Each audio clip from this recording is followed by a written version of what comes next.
Good morning! For today's video ay gagawa tayo ng Kopiko Blanca flavored na puto cheese. Isang cup lang yung gagawin natin. Nilagay ko na yung isang cup ng all-purpose flour.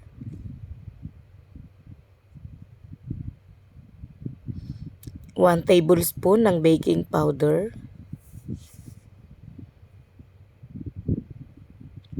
At saka 1/2 cup ng white sugar. And syempre yung ating flavor na Kopiko Blanca, uubusin natin yung twin pack na yan.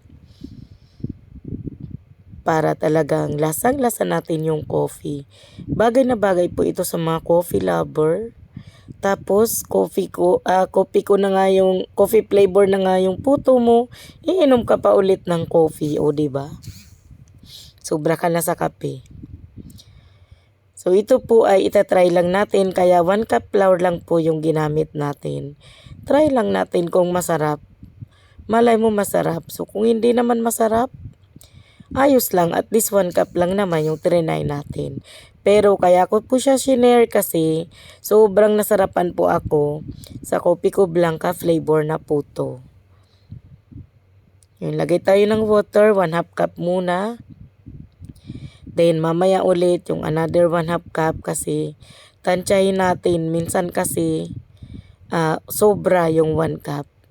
Pero dito sa sa mixture natin, kailangan talaga 1 cup talaga. So ilagay ko na yung another 1/2 cup.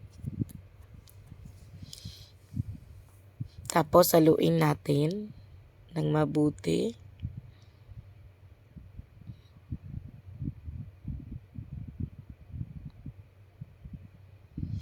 Ito po ay hindi na natin sasalain since isang cup lang naman po ito.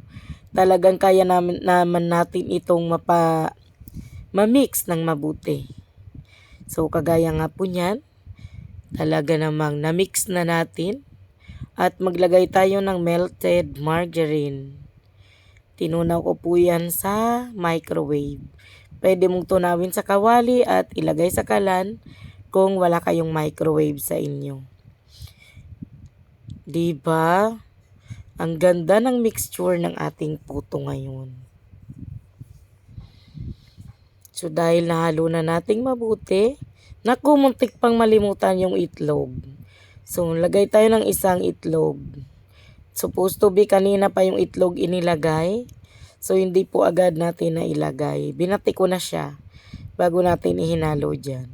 Pero kung nalimutan man yung itlog, ayos lang din po yan. Kasi pwede naman po talaga yung puto na walang itlog. Karamihan nga po gusto talaga nila walang itlog. So ngayon maglagay na tayo dito sa ating mga puto molder. Medium po yung gamit natin. Tapos 1 tablespoon lang po ang nilalagay natin sa bawat isang puto molder.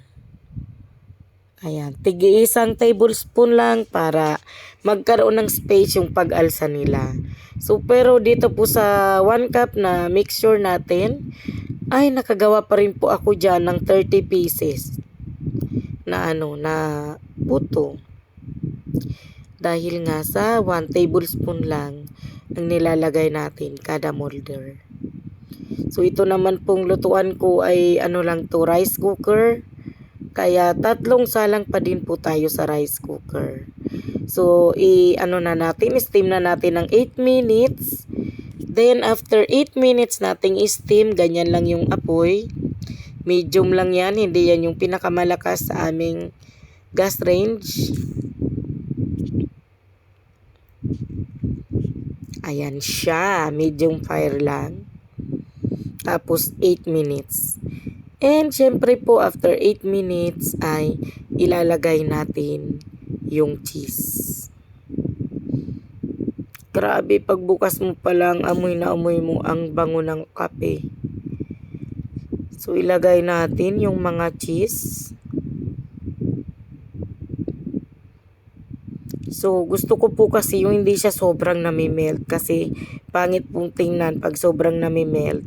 Hidden cheese po kasi yung gamit ko dyan na cheese, kaya madali po yan ma-melt. Kaya ihabol lang natin. After 8 minutes na in-steam, ilagay natin yan. Then, steam natin ulit siya ng another 2 minutes. And after another 2 minutes, ganyan na po ang kinalabasan. Sobrang ganda po ng nagawa nating puto cheese na Kopiko Blanca flavor. So sa mga viewers ko po dyan, pwede nyo po itong itry para maiba naman yung inyong mga puto cheese.